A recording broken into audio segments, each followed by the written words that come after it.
Hey guys, this is Mel, and I'm back to talk about Legacies, episode 209, titled I Couldn't Have Done This Without You, which premiered Thursday, January 16th, 2020 on the CW. So happy New Year, guys. This is the first video back for Legacies, third video recorded in the new year. Just saying, I'm also recording on January 18th, so it's been a few days since the episode has aired. So huge spoiler alert. If you haven't seen the episode already, please go do so first and then come back and see what I have to say about the episode. Otherwise, my other video reminders are up on screen. So take a moment to remind yourselves of those, as well as the reminder that this is a recap of the episode. It's not I'm not replaying the episode back. I had a little bit of a misunderstanding with 208, if anything. So I just thought I'd clear that up there as well, even though it's in the title of the video. So there's that. Also, YouTube shout out to Maria Lira for their comment on 208. I will add a little bit more. I just reread the comment. I'm going to add a little bit more later. But once again, I really hope that we do get to see Raphael's mom. I still think she could be dead because magic couldn't find her, unless there is a magical reason why she's maybe not found through a tracking spell, but we'll have to wait and see about that because I really want Raphael to meet his supernatural parent. So I'll leave it at that. So I'll try to do this in 30 minutes. So let's start this clock. Let's begin with what happened in this episode. So first off, the episode quote, "I couldn't have done this without you," was said by Josie to Hope after they did a very powerful spell together, which I will touch upon briefly in a moment. Timeline-wise, it is the day after the events of episode 208.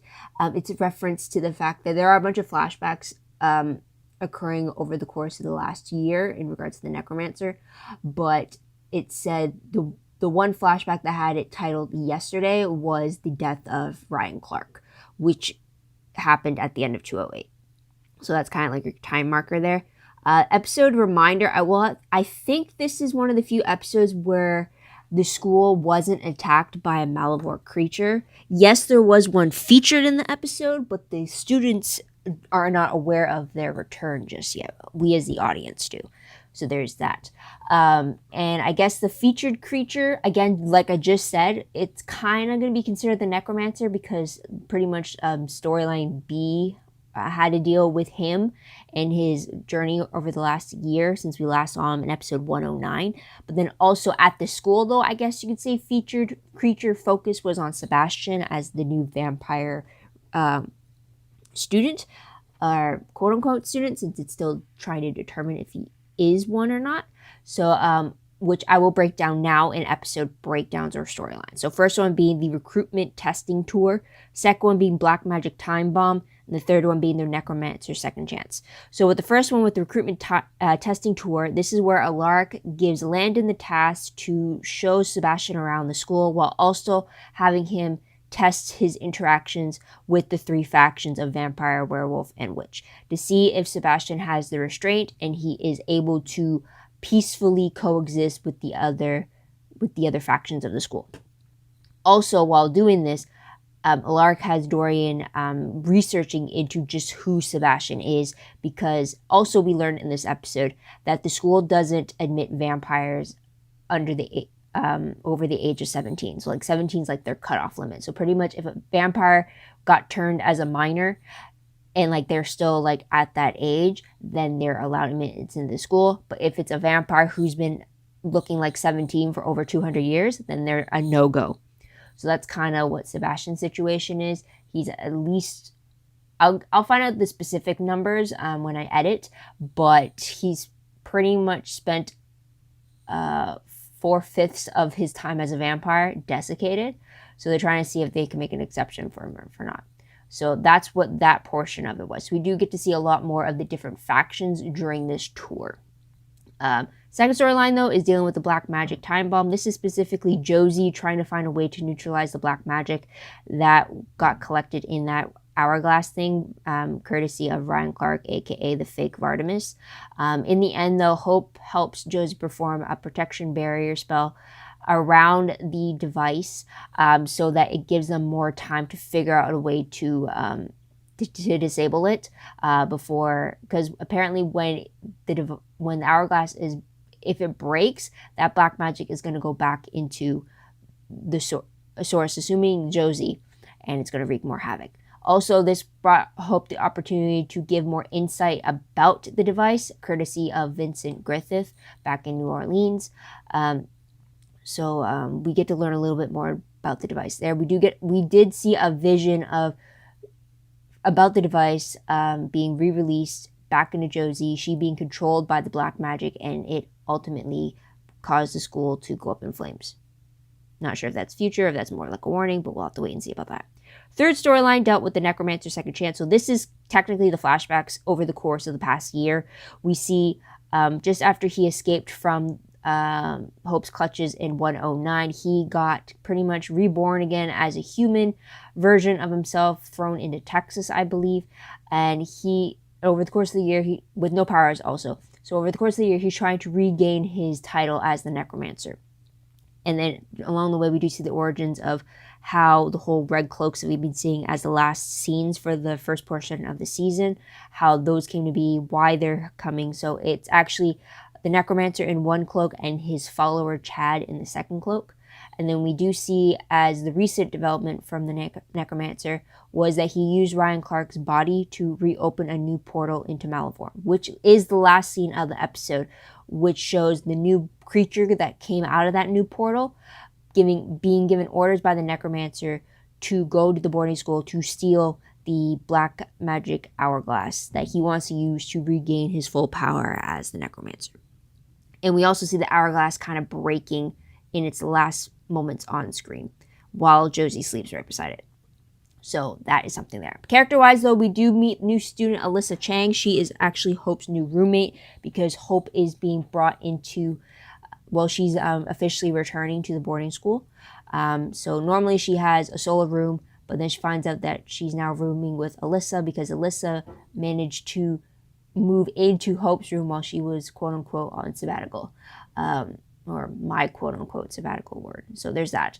Also, we do see the return of Kim, Caleb's sister, and we find out that she's actually Dorian's new intern at the school. So that's pretty cool there. Also, but does she go to Mystic High? Because I'm under the impression that Caleb is not from Mystic Falls, therefore his sister wouldn't be from Mystic Falls. So then, is she older? Is she younger? Otherwise, why? I can understand if she's older and she's interning at the school, because then it means like, oh, she's not doing further schooling, like she's done high school and she's not looking for like a job or something. But if she's supposed to still be at school, then how's she interning when she's... Anyways, that's besides the point. Raphael, he's mentioned, but he's not seen on screen, but he's said to be still staying with his dad. So there's that. With Sebastian, we do find out from him that he was sold to a merchant ship when he was 8 years old. A lot of things happened after that. I got the impression that he was abused as a kid from his little story, but then also with the way things happened at the end for him, I can't tell if that was a true tale he was telling Landon or if he was just spinning the whole sympathy card or not. We'll have to wait and see about that. I really don't trust anything until I see it in a flashback, what had happened, so we'll have to wait and see. We do find out that research called him Sebastian the Merciless, and it is very possible his ending is that either Alaric killed Sebastian or he desiccated Sebastian, because I very well doubt that Alaric just allowed Sebastian to walk away after he tried to feed on a jogger that was passing by. So we'll have to wait to see for that. With Jed, though, we find out that the werewolf pack is referred to as his pack. I'm not sure if that's because he is temporary alpha while Raphael's away, or if he is actually now the new alpha due to Raphael's stint as a wolf for the summer months. So, but we did get to see Jed have a little bit more screen time in this episode. And then also Landon, we do find out that by the end of the episode, he realizes that he doesn't really like being the helpless sidekick, especially when he sees his friends in danger and he can't do anything to help them.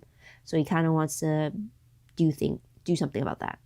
Because with his powers, we only know as a Phoenix he could die and come back to life. We don't see any enhanced strength, speed, any other additional powers, which I think there should be. But maybe it's just him training to unlock that. So we'll have to wait and see about that.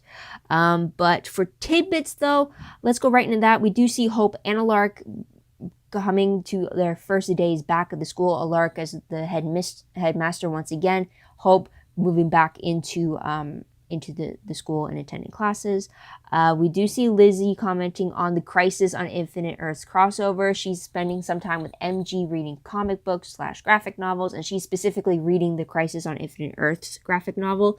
And she makes a comment pretty much summarizing the fact that so these heroes get to go to these amazing worlds, and by the end of it, they don't even remember anything that happened, and then she calls it lame. I just thought that was genius timing, since this is the week that the Crisis on Infinite Earths crossover event with the Arrowverse shows did conclude just 2 days before this episode aired, so I thought that was beautiful timing whatsoever. And also the fact that they actually legit showed the cover and like major Easter egg right there, so that was pretty cool.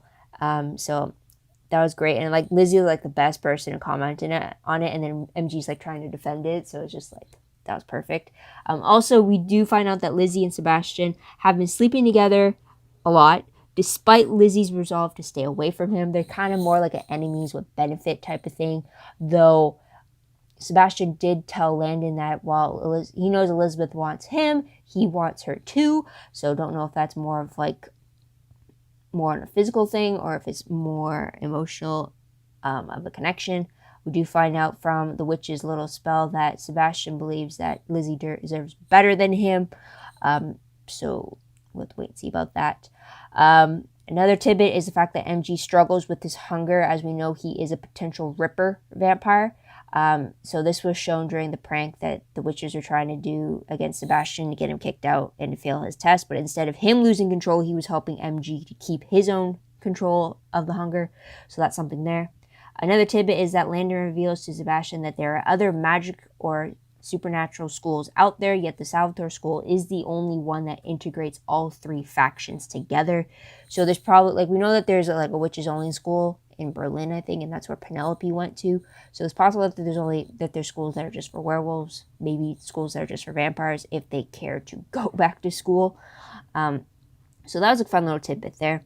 And then we do also find out that Dorian tells Alaric that Caroline wants to look into what happened to the real Vardamus. Again, she's not seen, but we do have more of an idea of like she's still involved in the happenings of everything. So that's something there. So let's move on to the most shocking moment of the episode. I think the fact that the new Malivore portal is inside the Salvatore crypt. I'm 99% sure that it is the Salvatore crypt that the Necromancer broke into. So I'm just surprised that it's there. I mean, it's clever to have it there because no one would think to look there, but then I'm also a little upset that it's there because that's where Stefan is peacefully resting, and now it's being disturbed by the Malivore issue. But that's the only thing I could find that was a surprise there, the fact that a new one got reopened, or that a new one could be made to begin with. So that's something there. But moving on to top 3 favorite moments. First one, as always, is the interaction will be Hope and Alaric. I just love the fact that their first interactions on the first day of school was between the two of them. Hope was saying like, "There's so much has changed since I was away. I'm still lost after spending like my whole life here, pretty much, or majority of my life here." And then Alaric was like, "Well, best way to do is just walk on confidently while you're trying to figure everything out," kind of giving advice. Also, he was asking her if she knew why the twins were kind of avoiding him or keeping their distance from him. So I just like that the whole confiding in each other type of thing, like still like partners in crime and everything. So I thought I liked it. I hate to say it, but it kind of reminds me of the dynamic that Alaric had with Elena when it wasn't just like a student-teacher relationship, more like a guardian and the minor. Or guardian with their minor in charge type of thing. So it was an interesting dynamic there. Also at the very end, I believe they had a moment as well. I think, yeah. But anyways, I will always love it when those two are on screen together because I still think the Hope is like his unofficial daughter. So like, I'll still stick with that. Another favorite I did have was the fact that Landon and Josie were able to still talk and remain friends while decorating Hope's room to make her feel more at home. I really appreciate that. It was a great moment. And then also have Hope come in, instead of being jealous of the two of them talking, she was very open and very surprised and accepting of the kind gesture that they did for her. So I truly appreciate that. At least it's a stepping stone forward for them all to get back to normal in their dynamic in a sense, or as normal as they could get with their love triangle. But it was a great thing there. Another favorite I did have was, once again, Lizzie talking about the whole crisis event with MG and just her thoughts about it. The fact that she was able to just hang out with him about that was pretty cool, but I already said my piece about that, so I'll leave it at that. And then another favorite I did have, and it might be weird to say, but I did like it when during the whole blood prank thing in the cafeteria. I like that Dorian enforced the whole faction protocols. Blood fell, vampires started got up, the wolves reacted to that, and then Dorian was just like saying like no, and kind of no, and then enacting like code something, and then he was telling all the factions like vampires leave now, Jed, get your pack under control, and kind of dealing with the situation. Not only did I like the fact that we got to see all three factions interact with each other, but I also like the fact that Dorian said like he gave a code word out, kind of also showed that they rehearsed for situations like these. So I do appreciate the fact they did have protocols in place, and fully aware that there are some things we can't control that are part of the three factions, yet there's ways that we could kind of help to minimize the damage of those situations. So probably like with the like full moons for the werewolves, like how they deal with like that, and then the vampires have to have like a curfew and stuff like that. So I do appreciate that we got to see it in action in this episode. Now, top 3 peeve moments. Peeve I did have was the fact that it was in the sneak peek clip, and that was Alyssa's attitude towards Hope when she was just coming to find that she had her own roommate. I mean, Alyssa gave me season 1 Caroline vibes from the Vampire Diaries, which that was a time that I did not like Caroline. Granted, this is the first time we're seeing Alyssa, so I probably have to give a little bit more time to like warm up to her, or at least figure out who she is. But at that moment, it's just like she was very like, she was like not having it with Hope kind of thing. It's like, yeah, I don't care, you're back from the dead. It's like, this is how things are going to be done. It's like, okay, that's cool. But then at the same time, it's like, Hope sacrificed herself to protect the people of the school, and yet she managed to come back when she didn't think she was possible of doing. So I thought like maybe it's like at least some kind of recognition of that, because otherwise it just seemed like the rest of the students like just didn't seem to care that Hope was back after they all got their memories back, and just like that was like a little weird. It just kind of made Hope's sacrifice seem a little less of the fact that I did all this and like I'm back when I didn't think I was. It's like no, we're not. Like it's just weird. It just seems like none of them cared that she made that move, and yet now she's back. It's like, oh, you did this, great, moving on. It was just like, yeah, I just didn't like Alyssa's introduction in that moment. Yes, it kind of gave the impression of she's a no-nonsense type of person. It's like, I like things this way. This is how it's going to go. You're not going to mess that up, which is great and all. But then at the same time, I'm on Hope's side for this. And I just felt like, wow, I came home to this. It's like, no. So it's just like, that was a peeve there. Well, moving on, random questions. I do have a lot of them. First one being, since Alaric knew the truth about Sebastian and him being Sebastian the Merciless, even despite what Landon told Alaric about giving Sebastian a second chance, do you think that Landon's lie will affect his dynamic with Alaric? That's a question there. Again, random, but that's what the section's called. Second question. Alaric asked Hope if she knew why the twins were being distant with him. Is the distance due to the whole black magic issue with Josie and whole sleeping with Sebastian thing for Lizzie? I'm wondering if those were the specific reasons why they're kind of keeping a distance from their father. So that's one there. Third question. Did anyone else think that Hope would be Sebastian's guide throughout the tour? I thought that's who he was aiming for until he alluded to the fact that your tour guide is someone that you cannot kill, which Landon didn't even come to mind when he even said that. I immediately thought Hope still, but then it's like, no, wait, she's not a vampire, so it's like that can't work. So there's that. I initially thought it would be Hope because she could defend herself against Sebastian. Landon's only defense against Sebastian is the fact that he could kill him, but he would come back, so there's no true issue for that, but then if you kill Landon, Sebastian has that time to get away, so it's like that's kind of pointless. That's why I thought that Hope would be his guide, because if he tried to attack her, she could use magic to defend herself and contain him, anyways. I was wondering if anyone else thought it would be Hope, so that's something there. Another question was, does anyone question where Hope has been staying since her return from Malivore? I mean, I have seen theories floating around that maybe she was sleeping in the woods as her wolf form during those during the time where she was back and no one remembered her.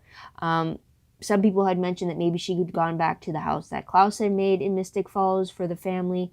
I'm still questioning whether or not that's still even in his possession still. So that's something there that didn't really occur to me until I kept seeing those theories running around, but I'm wondering if anyone else had a say about that. Another question was, if the Necromancer used Ryan Clark's body to create the new portal to Malivore, does that mean that Ryan Clark is truly gone and he's not going to be an issue for us later on? I don't know, I have mixed feelings about whether or not I want to see him again. I mean, on the one hand, I hope he's gone because like he's caused troubles and I can't trust his loyalties. But then on the other hand, his last moment with Hope had me thinking maybe he was turning things around. So I was kind of hoping to see that progression a little more. But I guess we'll have to wait and see about that.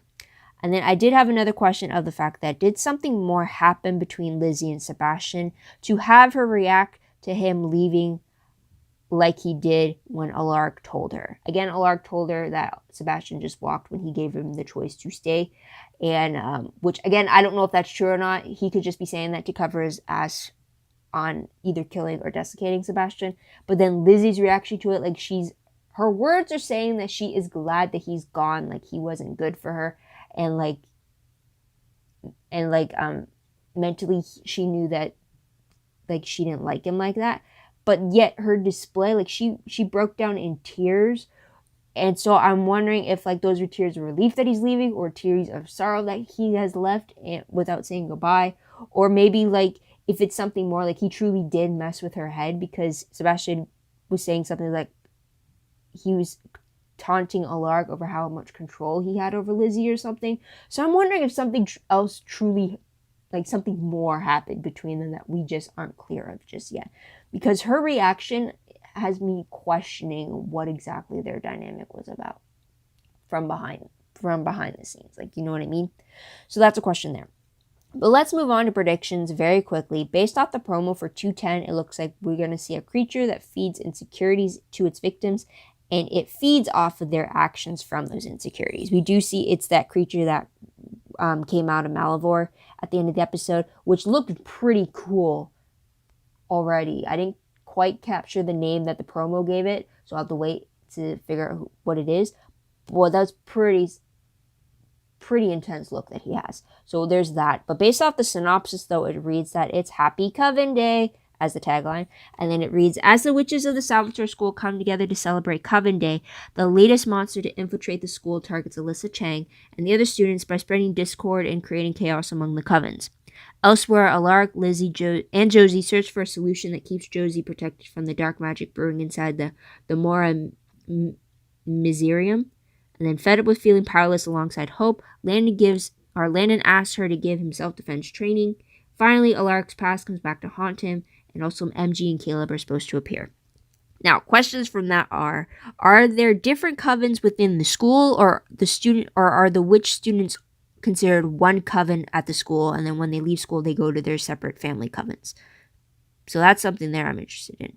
And then another comment I just want to make is that Landon's storyline about wanting to have self-defense training so that he's not as powerless reminds me of Elena's storyline back in season 3 of the Vampire Diaries, where she needed and started doing self-defense training to protect herself because she was the doppelganger. So she was a supernatural creature, but she didn't have any powers or abilities that made her quote-unquote super.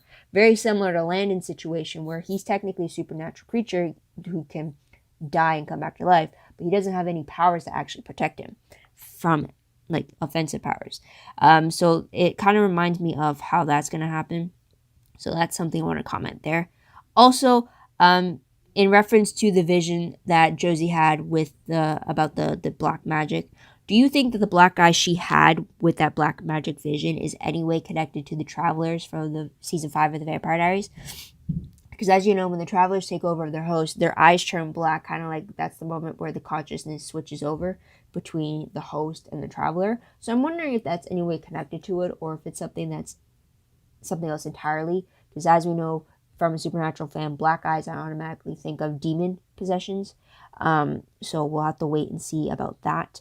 But that's it for synopsis or any predictions from the upcoming episode. As I said before, in overall predictions and news, back in November, it was revealed that we are getting the return of Kai Parker in episode 212. So that is coming up very fast. So there's that. But also over the holiday break on January 7th, it was revealed that Legacies was renewed for a 3rd season. So hooray for that. I'm so pleased. I can't wait to see what is going to happen next. But we'll just have to wait patiently and tune in for that. So I'm just going to leave it at that. My throat is about to give out on me. So what'd you guys think of the episode? What'd you guys like about it? What do you think will happen next? Let me know in the comments down below. Love to hear your own thoughts, theories, and opinions about all that. Also, don't forget to like this video, subscribe to my channel, and check out my other videos if you haven't done so already. If you want, check out my Tumblr page. Link for that is down below. I reblog promos, web clips, quotes, GIFs, synopses, news, all that good stuff, all found in one place. Go check that out. Little behind because of school. I am just finished my week 2 of the term, and I have a whole bunch of projects from every class due in the upcoming week. So it's going to be a while before I try updating again that, but just keep that in mind. WordPress account, link for that is down below. Anything I post online is connected to WordPress, a little more organized, a little more detailed, but still a work in progress. Once again, I'm a little behind, but please, please, please, please be patient with me. I usually, when I update these things, I want like a full day to be dedicated to it because I go right, like I spend like the whole day just catching up on as much as I can before like the daily limits stop me. So just keep an eye on that. But otherwise, that is pretty much it, guys. So thank you so much for tuning in. Thank you so much for your patience. I hope you come back next week to see what I have to say about the next episode. Or if you just want to check out my other videos while you wait, by all means, I hope you do. But until then, guys, this is Mel. Wish you all a great day, great week wherever you are. Stay warm if you're somewhere that is dealing with the massive snowstorm like I am dealing with right now. So stay safe, stay warm, and have yourself a great day. Bye, guys.